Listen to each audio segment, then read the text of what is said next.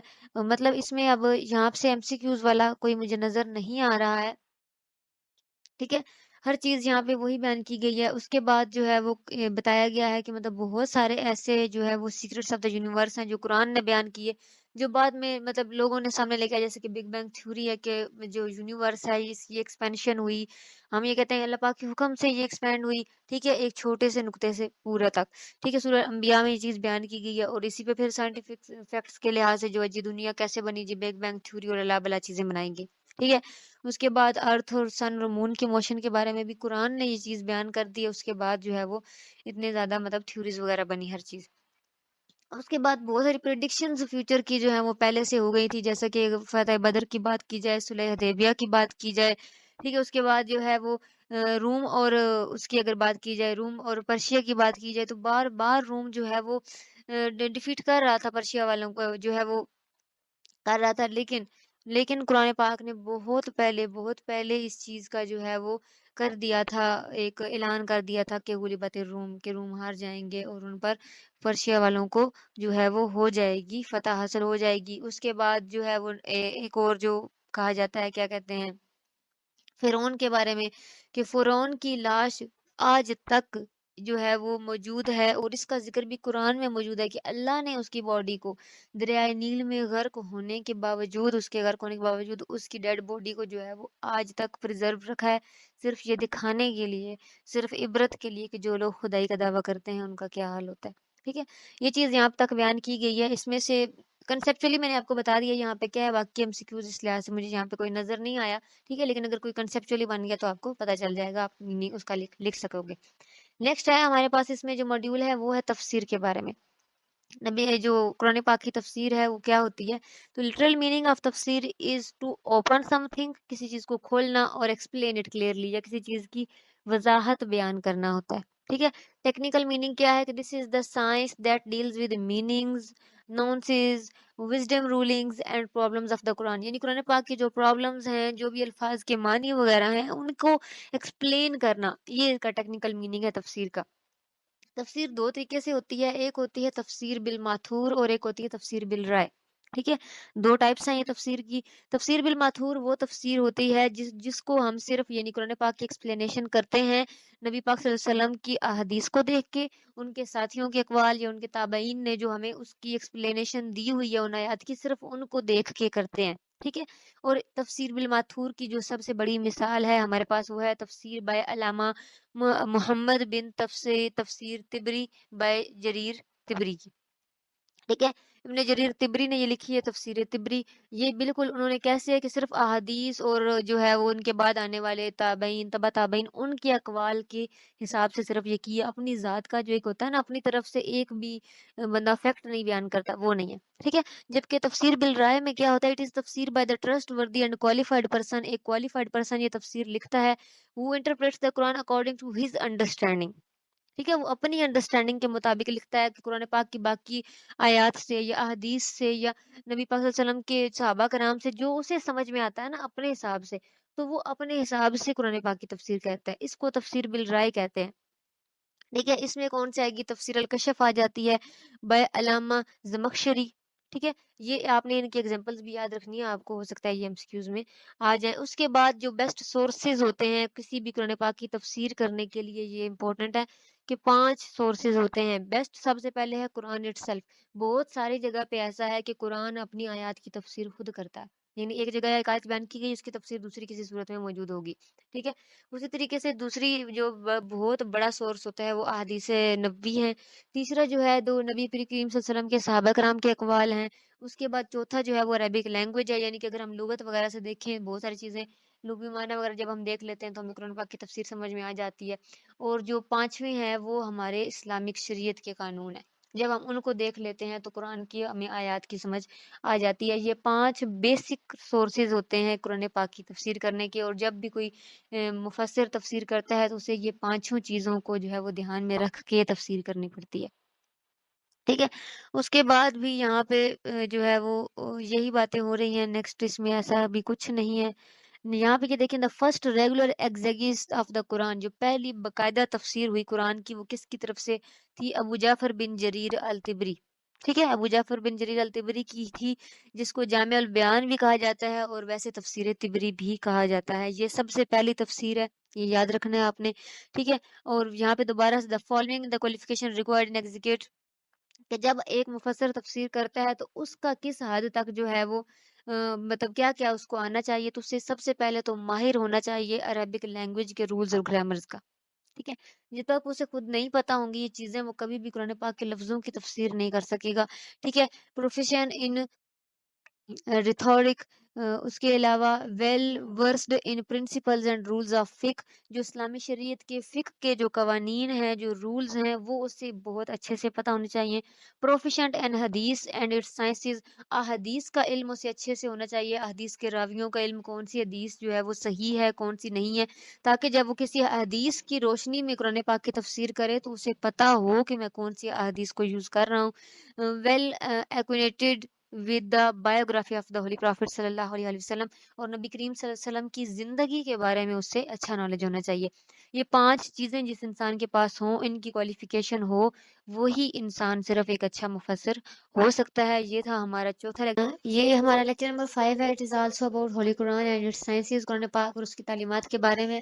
اس chapter میں جو mainly بات کی گئی ہے وہ بات کی گئی ہے کہ نبی کریم صلی اللہ علیہ وسلم کی رسپیکٹ کی کتنی امپورٹنس ہے، اس کے بعد جو قرآن پاک اور سنت کی جو سپیریورٹی ہے، جب ان پہ کوئی حکم آ جائے تو اس پر پھر ہم اپنی رائے کا اظہار نہیں کر سکتے، بات وہیں ختم ہو جاتی ہے، فیصلہ اسی کے مطابق ہونا چاہیے، ٹھیک ہے۔ And the significance of remembering اللہ، اور اللہ پاک کو یاد رکھنے کی جو اہمیت ہے، اس چیز کی بات ہو رہی ہے، ٹھیک ہے، قرآن پاک کی تعلیمات کی کیونکہ بات ہو رہی ہے تو یہاں پہ آگے پھر ایکسپلینیشن میں بھی یہی چیز چل رہی ہے ساری اس ماڈیولز کے اندر، اتنے جتنے اس چیپٹر کے اندر ماڈیول ہے، جتنی آیات بیان کی گئی ہیں، کہ مطلب وہ لوگ جو مطلب نبی کریم صلی اللہ علیہ وسلم کے سامنے اپنی آواز کو نیچے رکھتے ہیں، ٹھیک ہے، اور مطلب اور اللہ تعالیٰ نے مطلب ان کے دلوں میں جو تقوی کے لیے مطلب تقوی کا جو امتحان ہے وہ لیا، تو ان سب کے لیے گریٹ ریوارڈ ہے، ٹھیک ہے۔ صرف نبی کریم صلی اللہ علیہ وسلم کے سامنے آواز نیچی رکھنے کا، ایٹیکیٹ سے بات کرنے کا اتنا بڑا جو وہ ہے وہ اجر بیان کیا گیا کہ ان کے لیے مغفرت اور اجر عظیم ہے، ٹھیک ہے۔ اس کے علاوہ جو مطلب ایک یہ بھی واقعہ ہوا تھا کہ مطلب کوئی آئے تھے قبیلہ شاید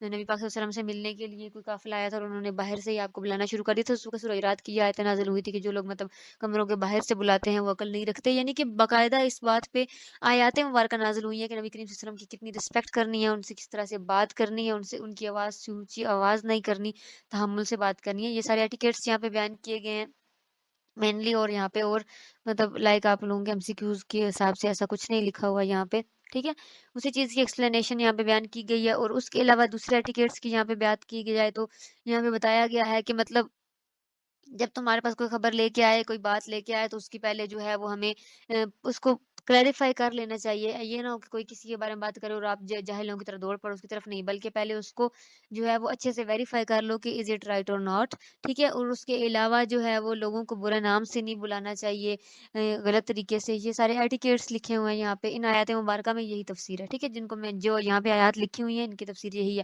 اس کے بعد دو لوگوں میں جھگڑا ہو جائے تو ان میں صلح کرا دینی چاہیے، ٹھیک ہے؟ اور انصاف سے کام لینا چاہیے۔ یہ سارے ایٹیکیٹس یہاں پہ بیان کیے گئے ہیں۔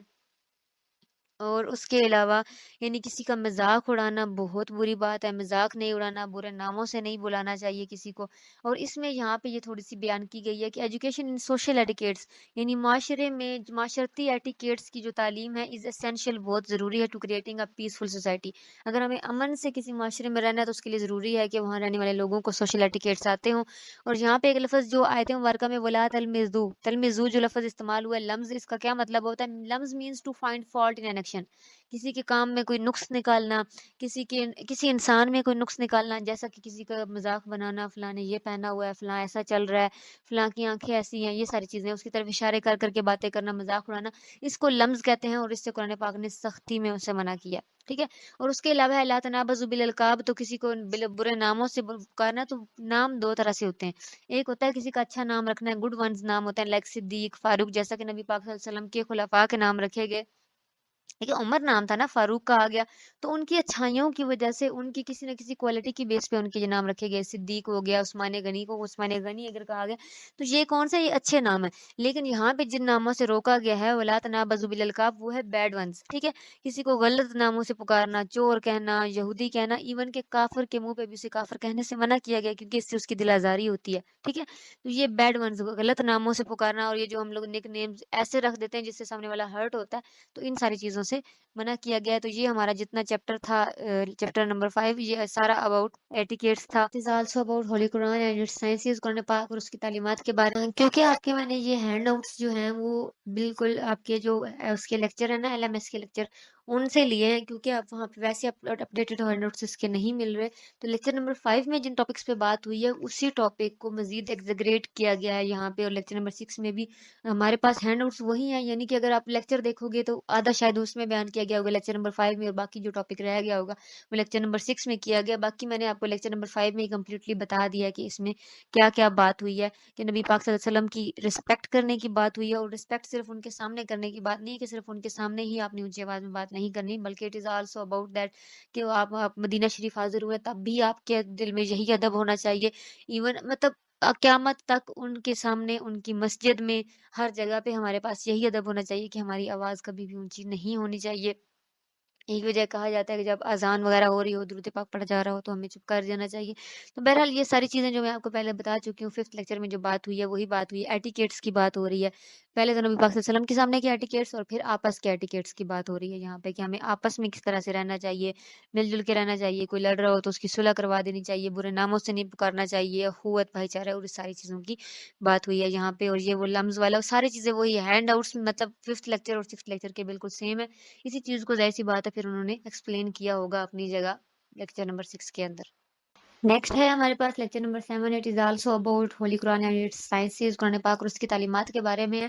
اور اس لیکچر کے اندر جو ہے وہ جو لوگ مسلمز ہیں، مطلب جو دل سے مسلمان ہیں، ان کی کچھ ایٹریبیوٹس بیان کی گئی ہیں، ان کی کچھ جو ہے وہ خوبیاں بیان کی گئی ہیں کہ وہ کیسے ہوتے ہیں، ٹھیک ہے؟ جیسا کہ یہاں پہ یہ بات ہو رہی ہے، انہوں نے آیات مبارکہ لکھی ہوئی، صرف فرقان کی آیات مبارکہ ہیں، ٹھیک ہے؟ کہ وعباد الرحمن الذین یمشون علی الارض ہونا واذا خاطبهم الجاہلون قالوا سلاما، ٹھیک ہے؟ جو اللہ کے بندے ہوتے ہیں وہ زمین پر نرمی سے چلتے ہیں، جھک کر چلتے ہیں، اور جاہل جب انہیں مخاطب کرتے ہیں تو وہ انہیں سلام کہہ کر گزر جاتے ہیں، ٹھیک ہے؟ تو مطلب اس طرح سے اور اوپر بھی یہاں پہ یہ ساری 12 آیتیں جو ہیں وہ یہ مومنوں کی فضائل میں آئی ہیں۔ تو اب ان میں سے اگر میں ایم سی کیوز بیس کہوں تو یہاں پہ یہ ہے کہ بیہیویئر، کیونکہ یہاں پہ ایک بات کی کہ what is behaviour, behaviour is reflection of human thoughts, کہ انسان کو جو بیہیویئر ہوتا ہے وہ انسان کی سوچوں کا عکس ہوتا ہے، جیسا وہ سوچتا ہے ویسا ہی وہ ہوتا ہے، ٹھیک ہے؟ ویسا ہی وہ بیہیو کرتا ہے، ٹھیک ہے؟ کسی جہالت ہو یا کوئی مطلب اس میں ڈگنیٹی ہے، ہیوملٹی ہے، لیزینس ہے، یہ سب کچھ اس کے بیہیویئر سے شو ہو جائے گی، جیسا بھی وہ ہوگا۔ اگر وہ اچھا بندہ ہے تو بھی اس کے بیہیویئر سے پتہ چل جائے گا، اگر وہ صحیح انسان نہیں ہے تب بھی پتہ چل جائے گا۔ اور ٹھیک ہے، یہاں پہ جاہلون کا جو لفظ استعمال ہوا ہے، اگنورینٹ، اس کا مطلب کیا ہے؟ اسٹبن، ضدی، آرگومنٹیٹیو، روڈ پرسن، ٹھیک ہے، یعنی ایسے لوگوں کے پاس سے جب یہ گزرتے ہیں جو بلا بنا بات کے جن کو آرگیو کرنا ہوتا ہے، روڈ بات کرنی ہوتی ہے، ضد کرنی ہوتی ہے، ایسے لوگوں کو وہ پھر سلام کر کے گزر جاتے ہیں۔ اب یہاں پہ قالوا سلاما، سلام کر کے گزر جانے کا کیا مطلب ہوتا ہے؟ سلام متارکت۔ سلام متارکت کیا ہوتی ہے کہ یعنی اپنے آرگومنٹس چھوڑ کے بس وہ کہتے اگنور کر کے گزر جانا، جسے ہماری زبان میں اگنور کرنا کہتے ہیں۔ ٹھیک ہے، یعنی ایسے لوگوں کو یہ لوگ کبھی بھی یہ منہ نہیں لگاتے، اگنور کر کے گزر جاتے ہیں۔ نیکسٹ کیا ہے ہمارے پاس؟ والذین یبیتون لربہم سجدا وقیاما، کہ ان کی راتیں جو ہیں وہ سجدوں میں اور قیاموں میں گزرتی ہیں۔ ٹھیک ہے، اللہ پاک سے دعائیں مانگتے رہتے ہیں۔ یہ ساری چیز یہاں پہ وہی آیات مبارکہ اور ان کی تفسیر بیان کی گئی ہے، لیکن اس میں سے MCQs ابھی یہاں تک نہیں بن رہا ہے۔ اس کے بعد یہاں پہ آخر میں کچھ جو ہے وہ بتائی گئی ہیں جو جو جہنم میں رہیں گے، ان کیسے کیسے مطلب جہاں پہ جیسے ان کی جلد کو جل رہی ہو گئی، اس کے علاوہ انہیں جھاڑیوں سے کھانا مطلب جھاڑیوں کے کنڈوں جو کانٹے ہوتے ہیں ان کو کھانا پڑے گا، لوہے کے ہیمر سے ان کے پرمیشن ان کو جو ہے وہ ہتھوڑوں سے پنش کیا جائے گا، بوائلنگ واٹر ان کے مطلب جہنم میں ہوگا، اس کے علاوہ یہاں پہ آگ کے کپڑے پہنائے جائیں گے۔ یہ ساری سزائیں لکھی ہوئی ہیں، کوئی MCQs بن سکتا ہے تو یہاں سے دیکھ لیجئے گا۔ اس کے بعد یہاں پہ جو ہے وہ مزید بیان کی گئی ہے کہ جو اللہ تعالیٰ کے بندے ہوتے ہیں وہ اپنے فائنینشیل ایٹیٹیوڈ ان کا کیسا ہوتا ہے؟ وہ ماڈریٹڈ ہوتے ہیں۔ ماڈریٹڈ کا مطلب ہوتا ہے کہ نہ فضول خرچ اور نہ ہی کنجوس، درمیانی سچویشن کو ماڈریشن کہا جاتا ہے۔ تو کہتے ہیں یہ بھی ایک اسلام کی خوبی ہے کہ وہ ہمیں ہر چیز میں، نہ صرف جو ہے وہ جو ہے وہ فائنینشیل چیزوں میں بلکہ عبادات میں بھی، ہر چیز میں وہ ماڈریشن کی جو ہے وہ ہمیں تعلیم دیتا ہے کہ ہمیں چاہے عبادات کا معاملہ ہو یا چاہے ہمارے معاملات ہوں باقی زندگی کے، ہمیں ماڈریٹڈ رہنا چاہیے، مناسب جو ہے وہ جتنا ایک ایوریج چیز ہوتی ہے نا، ایوریج کو لے کے چلنا چاہیے۔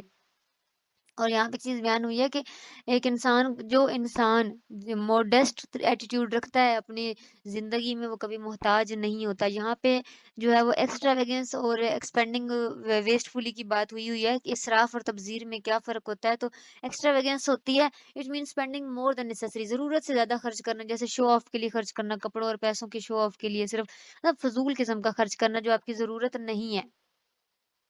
ٹھیک ہے، یہ ایکسٹرا ویگنس ہے۔ اور ایکسپینڈنگ ویسٹ فلی کیا ہے کہ آپ ایسی ایکٹیویٹیز پہ جو ہے وہ خرچ کر رہے ہو جو اچھی ہی نہیں ہے۔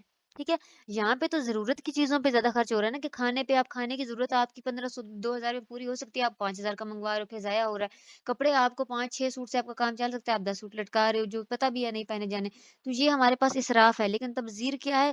فضول میں یعنی غلط چیزوں پہ خرچ کرنا، جیسے شو آف کرنے کے لیے خرچ کرنا۔ ٹھیک ہے، غلط چیزوں پہ خرچ کرنا وہ ہمارے پاس کیا ہوتا ہے؟ تبذیر کہلاتا ہے۔ اسراف اور تبذیر میں یہ فرق یاد رکھنا ہے آپ نے۔ اس کے علاوہ نیکسٹ ہے شرک کیا ہوتا ہے؟ Calling some one God other than Allah, اللہ پاک کے علاوہ کسی کو خدا ماننا کیا ہوتا ہے؟ شرک کہلاتا ہے۔ نیکسٹ ہمارے پاس کیا ہے؟ آیات ہی ہیں جن میں جو ہے وہ مطلب عباد الرحمان کی خوبیاں بیان کی گئی ہیں، اسی کی بات ہو رہی ہے۔ یہاں پہ ایک اور چیز آ رہی ہے، میننگ آف شہادت اینڈ زور۔ شہادت means to be present to testify. ٹھیک ہے، یعنی جو موجود ہو، جو کسی چیز کو جو ہے وہ ویریفائی کر سکے کہ ہاں میں موجود تھا، میری آنکھوں کے سامنے یہ کام ہوا، یعنی گواہی دینا، اس کے لیے شہادت کا لفظ یوز ہوتا ہے۔ جبکہ زور کا مطلب کیا ہوتا ہے؟ زور کا مطلب صرف جھوٹ نہیں ہے۔ ٹھیک ہے، یعنی کہ ایٹریبیوٹس یہ بیان کی گئی تھی کہ مطلب جو اللہ کے بندے ہیں وہ کبھی شہادت و زور یعنی جھوٹی گواہی نہیں دیتے۔ ٹھیک ہے، تو شہادت کا مطلب ہوتا ہے گواہی دینا، ٹیسٹیفائی کرنا کسی چیز کو، اور زور کا مطلب بالکل بھی یہ نہیں ہوتا کہ صرف جھوٹ بولنا، بلکہ ہر غلط اور ایسے ایکٹ کی گواہی دینا جو کہ نارملی نہیں ہوا اسے زور کہیں گے، یعنی صرف جھوٹ اس میں شامل نہیں ہوگا۔ ٹھیک ہے، اس کے بعد نیکسٹ یہاں پہ اس میں سے اور جو MCQs بن سکتا ہے وہ یہ ہے، واٹ از پیشنس؟ ٹھیک ہے، پیشنس صبر کیا ہوتا ہے؟ کہتے ہیں صبر صرف یہ نہیں ہوتا کہ جب آپ کے پاس کوئی پاور نہیں ہے، آپ کچھ نہیں کر سکتے تو تب آپ صبر کرو گے، نہیں۔ ایکچوئل میں صبر یہ ہے کہ جب آپ کے پاس پاور ہے، آپ ایک گناہ کر سکتے ہو، پھر بھی آپ اللہ پاک کی ذات کے لیے، اس کی رضا کے لیے کسی چیز سے رک جاتے ہو، تو وہ ایکچوئل میں صبر ہوتا ہے۔ ایک چیز آپ کی اتھارٹی میں ہے ہی نہیں تو آپ کہو نہیں اب میں صبر کر رہا ہوں، تو نہیں، اٹس ناٹ صبر۔ پیشنس یہ نہیں ہوتا۔ پیشنس وہ ہوتا ہے کہ آپ کے پاس اتھارٹی ہے، ایک کام آپ کر سکتے ہو، آپ کو طاقت دی گئی ہے، پھر بھی آپ اسے اللہ پاک کی رضا کے لیے غلط سمجھ کے اس سے رک رہے ہو، تو ایکچولی میں یہ صبر ہے۔ ٹھیک ہے، نیکسٹ ہے ہمارا لیکچر نمبر 8، اور یہ بھی قرآن پاک اور اس کی تعلیمات کے بارے میں ہی چل رہا ہے، اور اس لیکچر کے اندر جو ہے وہ ختم نبوت پہ بات ہوئی ہے۔ ٹھیک ہے، ختم نبوت کی آیت کوٹ کی گئی ہے شروع میں، اور اس پہ ہی بات ہو رہی ہے کہ نبی کریم صلی اللہ علیہ وسلم پر آ کے جو پیغمبری کا سلسلہ تھا، جو رسالت کا سلسلہ تھا، جو پروفٹ ہوڈ کا سلسلہ تھا، وہ ٹرمینیٹ ہو چکا ہے، ختم ہو چکا ہے۔ ٹھیک ہے، تو ختم از کالڈ سیل۔ ختم کا مطلب ہوتا ہے سیل کر دینا، جیسا کہ جب بس لاسٹ ایکٹ ہے، اس کے بعد اب اس میں اور کچھ نہیں ہو سکتا۔ ٹھیک ہے، ختم is called seal, and seal is the last act done, یعنی آخری کام جو کر دیا جائے، اس کے بعد اس میں کوئی ایڈیشن نہیں ہوتی۔ ٹھیک ہے؟ اس کے بعد یہاں پہ یہ نیچے واقعہ بیان کیا گیا ہے حضرت زید بن حارثہ کا. تو حضرت زید بن حارثہ کو نبی کریم صلی اللہ علیہ وسلم نے اڈاپٹ کیا تھا، منہ بولا بیٹا بنایا تھا اپنا. ہی اناؤنسڈ اٹ ان کعبہ. ٹھیک ہے، اپنی نبوت کا جو ہے وہ اس وقت ابھی آپ پر نبوت نہیں ہوئی تھی، اس سے پہلے آپ نے خانہ کعبہ شریف میں یعنی کعبہ میں یہ اناؤنس کر دیا تھا کہ یہ میرے بیٹے ہیں. اور اس کے بعد لوگوں نے ان کو زید بن حارثہ کی بجائے زید بن محمد کہنا شروع کر دیا تھا. ٹھیک ہے، لیکن جب آپ پہ یہ آیت مبارکہ نازل ہوئی اور وہ بتایا گیا آپ کو کہ اصل بیٹے صرف وہی ہوتے ہیں جو آپ کے اپنے جو ہے وہ خون سے پیدا ہوتے ہیں، منہ بل بیٹوں کی کوئی حیثیت نہیں ہوتی بیٹوں جیسی. تو اس وقت کیا ہوا کہ جب حضرت زید نے اپنی وائف حضرت زینب کو طلاق دے دی تھی، یعنی کہ ویسے تو یہ منہ بل بیٹے تھے نا، تو اس حساب سے نبی پاک صلی اللہ علیہ وسلم سسر بنتے تھے حضرت زینب کے. لیکن جب یہ آیت مبارکہ نازل ہوئی تو جب آپ کو حکم دیا گیا تو اللہ پاک کے حکم سے حضرت محمد صلی اللہ علیہ وسلم نے حضرت زینب سے نکاح کیا تھا، یہ بتانے کے لیے کہ اڈاپٹڈ بیٹے کی بیٹی جو بیوی ہوتی ہے وہ ڈاٹر ان لا نہیں ہوتی اور آپ اس سے شادی کر سکتے ہو. اس وجہ سے ہی، اس حکم کے لیے ہی جو ہے وہ حضرت زینب سے شادی کی گئی تھی نبی پاک صلی اللہ علیہ وسلم کی. اور تب یہ بتایا گیا کہ the true child is the one who is born from on one's blood. جو آپ کے خون سے پیدا ہوا ہے وہی آپ کا بیٹا ہے، اسی پہ ہی سارے قانون لاگو ہوں گے، اسی کی بیوی ہی آپ پہ حرام ہے، اسی کی بیوی کے ہی آپ سسر ہیں. باقی یہ سارے جو ہم خود سے منہ بلا بیٹے اور پھر ان سے رشتے بنا لیتے ہیں، ان کی کوئی حیثیت نہیں ہے اسلام میں. ٹھیک ہے، یہ چیز ہو گئی. اس کے علاوہ یہاں پہ اور کیا نہیں، کوئی ایم سی کیوز نہیں بن رہا تھا. یہاں پہ درود پاک کی آیت مبارکہ بیان ہوئی ہے کہ درود پاک پڑھنا چاہیے، اور درود پاک اللہ پاک کی سنت ہے، اس وجہ سے اس کے کوئی ٹائم باؤنڈری نہیں ہے. اس کے علاوہ آیت مبارکہ کیا بیان ہوئی ہے کہ جو امہات المومنین ہیں وہ ہم سب کی مائیں ہیں. ٹھیک ہے، یہ بات ہوئی ہے کہ ان کے بعد ان سے کوئی نکاح نہیں کر سکتا، نبی پاک کے بعد کوئی نکاح نہیں کر سکے گا. یہ چیز بیان کی گئی ہے. یہاں سے بھی کوئی مجھے وہ نہیں ملا ایم سی کیوز یعنی کہ جس پہ بات ہو سکے. اس کے علاوہ ہاں جی، 8th لیکچر کے اندر یہی چیزیں تھیں جو میں نے آپ کو ہائی لائٹ کر دی ہیں، جو میں نے آپ کو بتا دی ہیں، جن سے ایم سی کیوز بن سکتے ہیں. نیکسٹ ہے ہمارے پاس لیکچر نمبر 9، اور لیکچر نمبر 9 میں آپ کو شروع کرنے سے پہلے ہی بتا دوں کہ 9 اور 10th لیکچر دونوں آپ کے لیے بہت امپورٹنٹ ہوں گے ایگزام کے لحاظ سے. اور دوسرا یہ کہ نارملی ابھی تک ہم نے جو پڑھا اس کا موسٹلی سب کو پتا ہوتا ہے کہ مطلب اسلامیات کے بارے میں وہ بیسک سی چیزیں تھیں. ٹھیک ہے، لیکن یہاں پہ آگے تھوڑی سی کمپلیکیٹڈ چیزیں بھی آئیں گی جس کا نارملی بچوں کو نہیں پتا ہوتا، لائک تھوڑی سی ٹیکنیکل چیزیں آئیں گی، اس لیے اٹینٹیو ہو کے اس کو کرنا. اور اس میں سے ایم سی کیوز بھی بہت زیادہ بن رہے ہیں. لیکچر نمبر 9 سٹارٹ کرتے ہیں. اٹ از اباؤٹ حدیث and its sciences. Literal meaning of حدیث، لٹرل میننگ اس کا جو لغوی معنی ہے وہ ہے کنورسیشن، گفتگو کرنا، ا نیو تھنگ یا پھر کوئی نئی چیز. ٹھیک ہے، اور قرآن پاک میں یہ لفظ گفتگو کرنے کے لیے یعنی لفظ کے لیے، ٹاک کے لیے، بات کرنے کے لیے ہی استعمال ہوا ہے. ٹیکنیکل اس کا میننگ یہ ہے کہ جو حدیث کا علم رکھنے والے احادیث کے اسکالرز ہیں انہوں نے کہا ہے کہ hadith is refer to saying action and speech of the messengers of Allah, messengers of Allah. یعنی نبی صلی اللہ علیہ وسلم جو ہیں ان کی جس حالات میں بھی جو بھی انہوں نے بات کہی، جو کام کیا، جو انہوں نے پیغامات دیے، وہ ساری احادیث ہیں.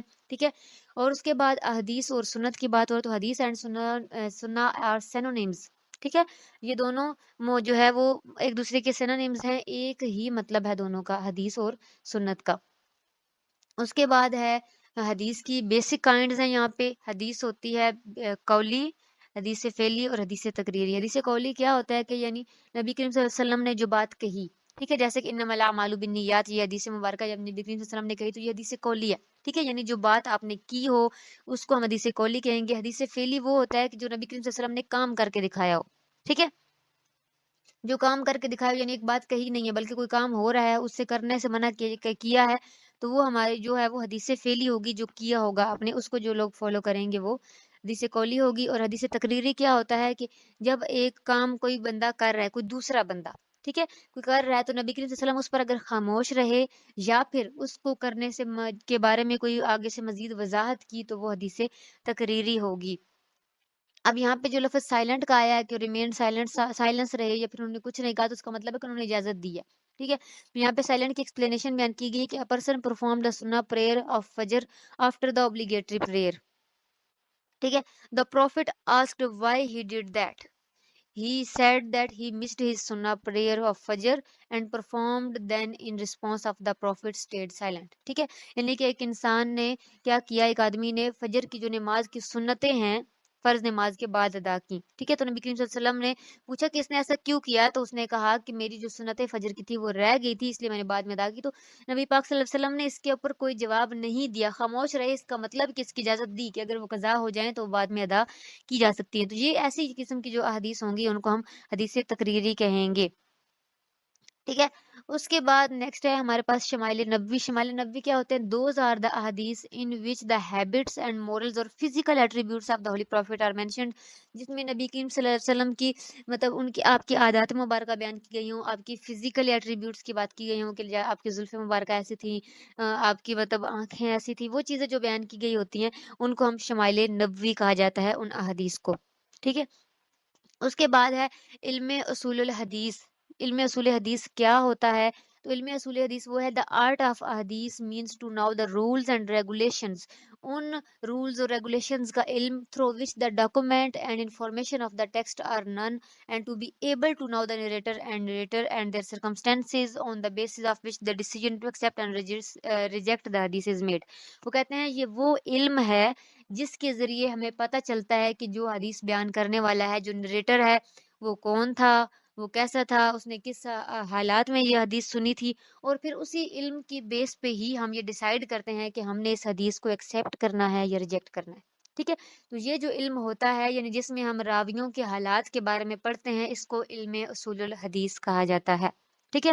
تو اب اس حساب سے ایکسیپٹنس اور ریجیکشن کے حساب سے علم حدیث کا موضوع کیا ہوتا ہے؟ دو چیزیں ہوتی ہیں، سند اور متن۔ متن یعنی کہ جو ٹیکسٹ ہوتا ہے حدیث کا، سند یعنی کہ جو راوی یعنی پہلے سے فلاں نے سنا، فلاں سے فلاں نے سنا، وہ، ٹھیک ہے؟ تو دو چیزوں پہ ہی جو ہے وہ بات کی جاتی ہے علم حدیث کے اندر، یا تو سند پہ بات ہو رہی ہوگی، چین آف نریٹر، یا پھر ٹیکسٹ یعنی کہ جو متن ہے اس پہ بات ہو رہی ہوگی۔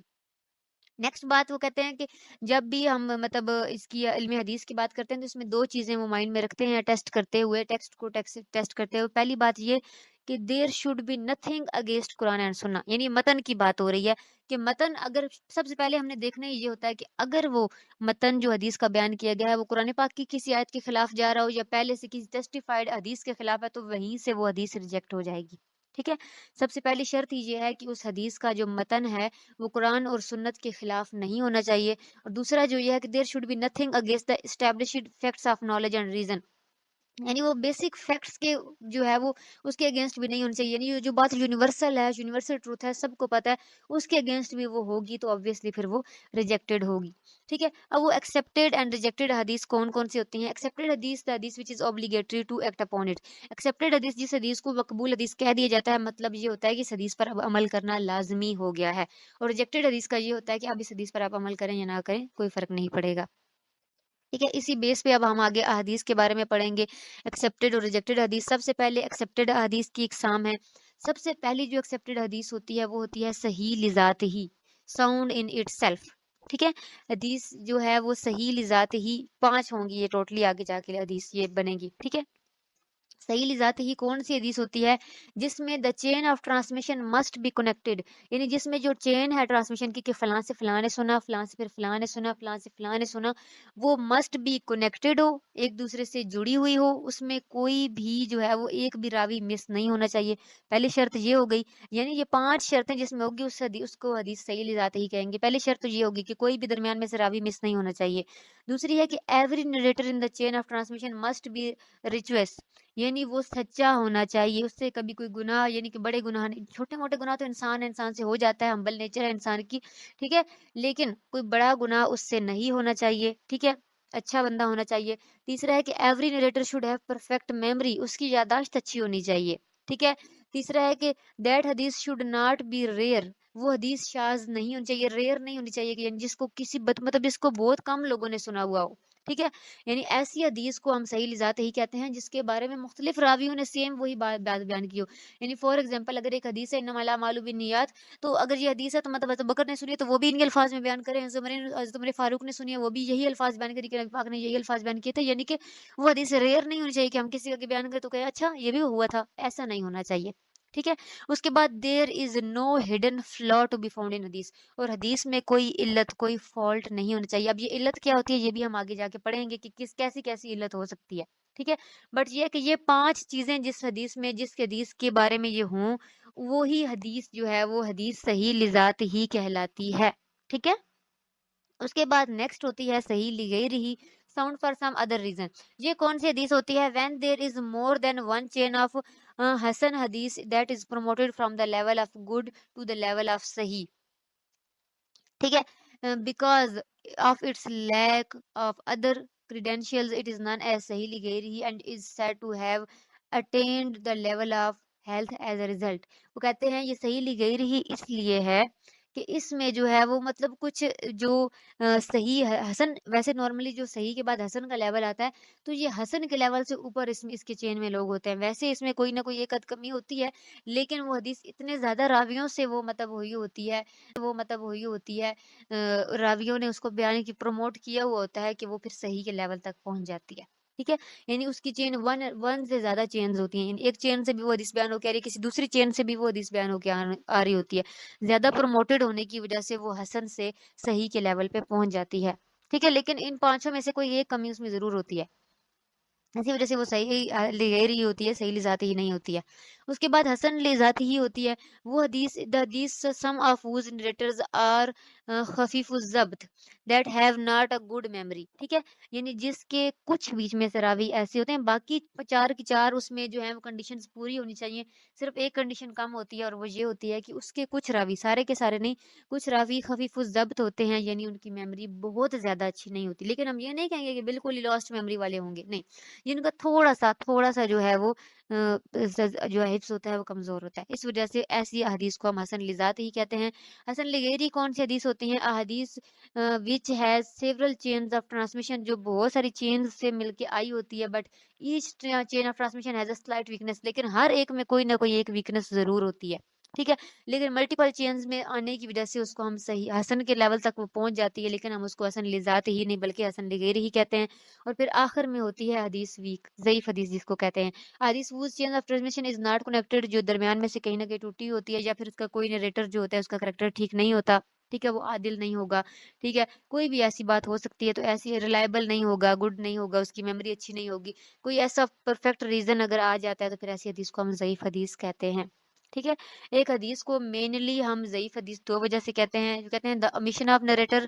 ٹھیک ہے، جب اس کی چین میں سے کوئی ایک راوی مس ہو جائے، یا پھر جو کوالٹیز ایک نریٹر کے اندر ہونی چاہیے کہ وہ عادل ہو، وہ سچ بولتا ہو، وہ اس کی میموری اچھی ہو، یہ ساری جو ہم نے کوالٹیز بیان کی ہیں ان میں سے اگر کوئی ایک بھی مس ہوتی ہے تو پھر وہ حدیث ضعیف ہو جاتی ہے. یہ دو مین وجہ ہوتی ہیں کسی بھی حدیث کے ضعیف ہونے کی.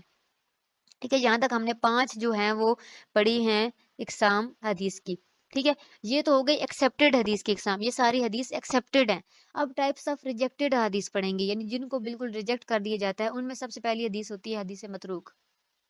abundant حدیث whose narrator lies in common talk، یعنی ایک ایسی حدیث جس کا جو ایک راوی ایسا ہو جو نارملی عام باتوں میں بھی جھوٹ بولتا ہو، تو محدثین نے اسے ریفیوز کیا ہوا ہو، تو اس بندے کی بیان کی ہوئی حدیث کو حدیث متروک کہا جائے گا اور اس پہ بالکل عمل نہیں کیا جائے گا. دوسری حدیث ہوتی ہے حدیث موضوع. حدیث موضوع فیبریکیٹڈ حدیث ہے. ان the term of حدیث when it is proved that the narrator has a defect that lies about the messenger of Allah، یعنی کہ نارملی بے شک وہ باتوں میں جھوٹ نہ بولتا ہو، لیکن اس کے بارے میں یہ بات مشہور ہو کہ وہ نبی پاک صلی اللہ علیہ وسلم کے بارے میں اور ان کے بارے میں جو جھوٹ بولتا ہے، تو اس کی حدیث کو ہم موضوع حدیث کہیں گے. اس کے بعد جو ہے وہ نیکسٹ جو اگر چیزوں کی طرف آ جائیں تو یہاں سے مجھے کوئی اس کا ایم سی کیوز نہیں ملا، لیکن اوپر جو چیزیں میں نے بیان کی ہیں ان کو آپ نے یاد رکھنا ہے. اور جنرلی جو ہے قرآن پاک میں جو 2 لفظ یوز ہوئے نبی پاک صلی اللہ علیہ وسلم کے بارے میں، ایک ہے اوبیڈینس کا اور ایک ہے فالوئنگ کا، یعنی ایک اطاعت کرنے کا اور ایک اتباع کرنے کا. اور اطاعت اور اتباع الگ چیزیں ہیں. ہم نے اطاعت کن چیزوں میں کرنی ہے؟ The first term is related to the commands and saying of holy prophet, یعنی جو آپ نے حکم دیا، جو کام کہی، اس کی اوبیڈینس، اس کی ہم نے اطاعت کرنی ہے، جیسا آپ نے کہہ دیا ویسا ہم نے کرنا ہے.